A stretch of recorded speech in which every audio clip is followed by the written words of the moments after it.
Okay, so I've just come off of stream after playing the Granblue Fantasy Relink demo. You can see I'm just like kind of messing about with this now. And I think this game may have just climbed to the top of my list for most wanted for 2024 RPGs because it's coming out really soon and I wanted to share my thoughts on the demo with all of you.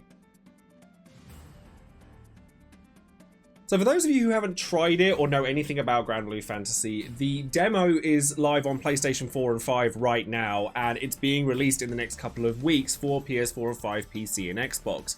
And I thought, honestly, I'd give it a go. I've been playing a lot of Granblue Fantasy versus Rising recently, and I know that there's a lot of buzz around Relink, but I hadn't actually seen a lot of trailers beforehand. And let me tell you something, the first thing that hit me like a bus when I loaded this game up, it's stunning to look at. It's gorgeous. I can't believe that Saigo's pulled off a game that this looks this good and runs this well.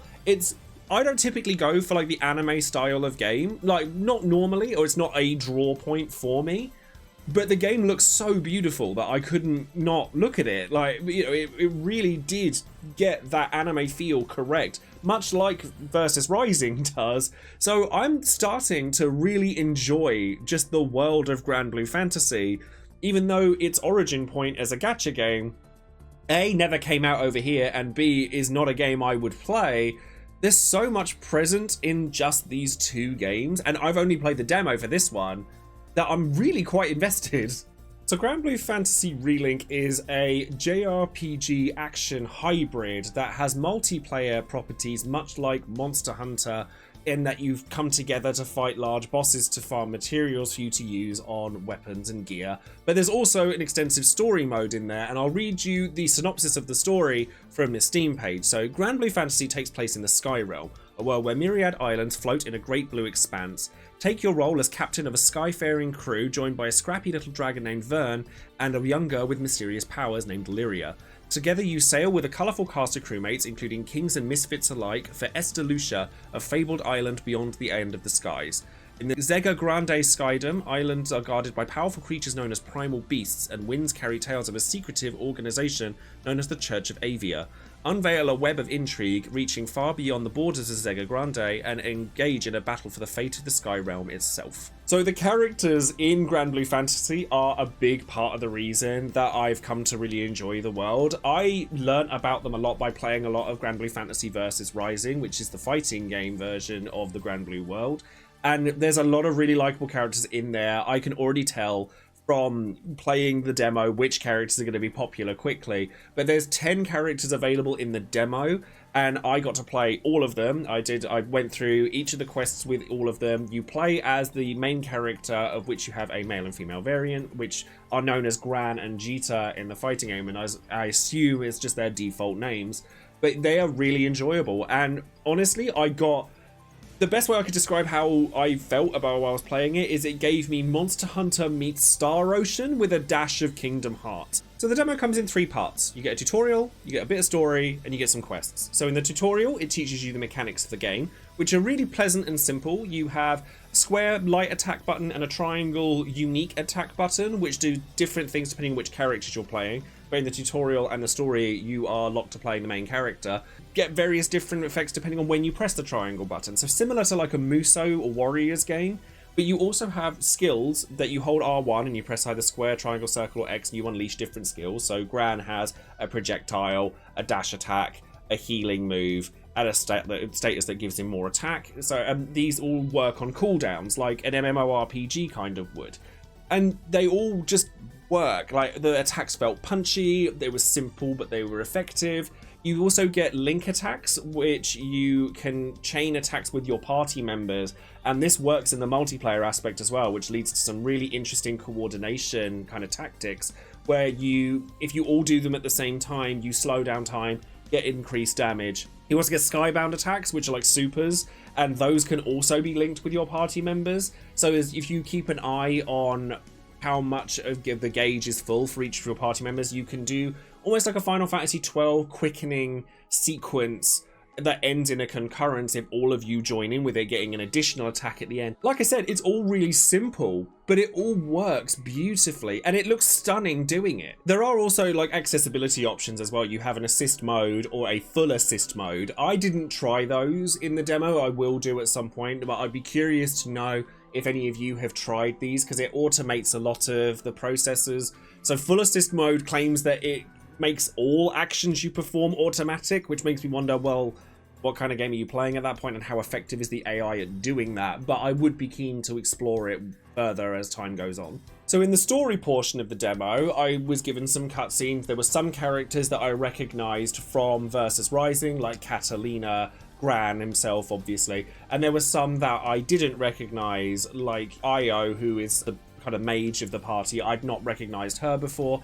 But you just did a couple of skirmishes, get yourself used to the mechanics of the game, you do a bit of a rescue mission, and then it all culminates in a boss fight that was pretty fun and showcased the chain bursts, showcased these Skyborn attacks. That was really fun. And this, from what I've read, the story is about 20 to 25 hours long, because it's not the main meat of the game, which I find very interesting. I quite like the idea of this, but I wanted to sort of put it out there for others who are wanting like a sprawling 100-hour story. But I actually enjoy the idea that the story is quite concise and that the end game is the game that you're aiming to play. So again, it's very reminiscent of Monster Hunter, which is a franchise I absolutely adore and can spend hundreds of hours getting lost in, because that constant carrot and the stick like progression of wanting the next big thing is always ever present, and it looks like that's how it's going in this game too. Speaking of those quests, this is where I spent the majority of my time in the demo, and I got a pretty good idea of playing every character, like checking out what was available. You had 3 quests that you were able to do. One which was just sort of generic mobs, one which was a sort of lizard boss, and another one which was a golem boss, which was considerably harder. But you also have the option to play this either solo with AI controlled party members or online co-op with 4 players. Now, this made me go back to my days of Phantasy Star Online, which I was obsessed with as a teenager, and I was able to kind of play with people as a character as opposed to my own character with a different weapon style like you would in Monster Hunter. But you have different characters that all perform completely differently from one another. So you could have somebody like Gran, who's just a jack of all trades, has a bit of healing, has a bit of like projectiles, or you could play as the Samurai Narmaya, who has different stances, which you switch between with the triangle button, one which is charged range attacks, one which is quick flurries, and then you get butterflies that you spend on your skills for finishing those combos or those charged attacks. There were some really interesting roles that were being taken by each character. It just felt good to play. The only worry that I have is that unless there's a lot of characters and then, you know, you have a lot of skills to customize those characters, that things might become a bit one note over the course of a large portion of time. But there were 10 characters in the demo. I believe there's another 10 in the full game being released in February, and then we've already heard that there are season passes, free updates. There's bound to be more characters as time goes on, and I'd like to see in the full game just how extensive the customizability is between weapons, sigils, skills. It seems like there's a lot of scope here to make these characters your own, and I hope that that pays off in the full game. And with the number of games that I've played recently that don't quite run at a full 60 frames per second and have a lot of hiccups. I've been playing a lot of Pokemon recently. I'm not throwing shade, but here we are. Granblue ran perfectly. With 4 people, matchmaking was really quick and snappy. There was a couple of instances where I had to wait for a bit before I got a full party. I chose to do it all in online co-op because I wanted to experience how the online play was like. And I was on a Wi-Fi connection with my PS5. Worked absolutely fine. No lag, no being kicked out of parties, no nothing, and it just ran smoothly from start to finish, which is a real joy to see. So at the end of the day, a demo has one job, which is, do I want to buy this game because of this demo? And it's a sea of JRPGs coming out in the next month. You have this, you have Final Fantasy VII Rebirth, Yakuza Like a Dragon, Persona 3 Reload. There's so many JRPGs, we are onslaughted with them. So I'm really pleased to say that, like, this game was not one that was on my periphery majorly until I'd started playing Versus Rising, and I thought, oh, now I'm interested in this. But now having played it, yeah, this is a day one purchase for me. Like, the demo did the job perfectly as far as I was concerned. The multiplayer was fun, the story was snappy and concise, the cutscenes didn't take forever before I could start playing the game, which I appreciate. The controls worked well, it ran beautifully, it looked beautiful. It could add up to something really special, and it's not something that I would have discovered without having played a different game earlier. But I'm really glad that I did, so I'm making this video because I really would like to encourage you, if you have a PS4 or 5, to at least download the demo and see what you think of it, because I want people to play this with when it comes out. So yeah, that's everything I have to say about the game. Let me know in the comments below if you've tried the demo, or if this was a game that was in your periphery long before I've started talking about it, or before the demo came out. But I'm legitimately really excited about Granblue Fantasy Relink now, and I really can't wait for it to be released on the 1st of February, and would love to kind of establish some player base that we could all play together. That would be amazing. But for now, that's going to be all from me. Don't forget to like the video. I keep saying, I'm going to stop saying don't forget, and I keep saying it because I'm on autopilot.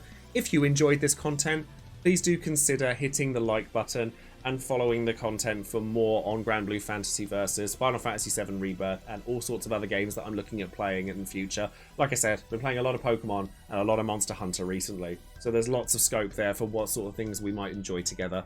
And if you're wanting to support the channel further, perhaps you'd like to consider clicking on my Patreon link in the description box below, where you can get all sorts of benefits, including some art that I'm doing, some private chats that we do, and title cards that I put at the end of all of my videos. So thank you very much for joining me today, and I look forward to seeing you next time. Take care, everyone. Bye bye.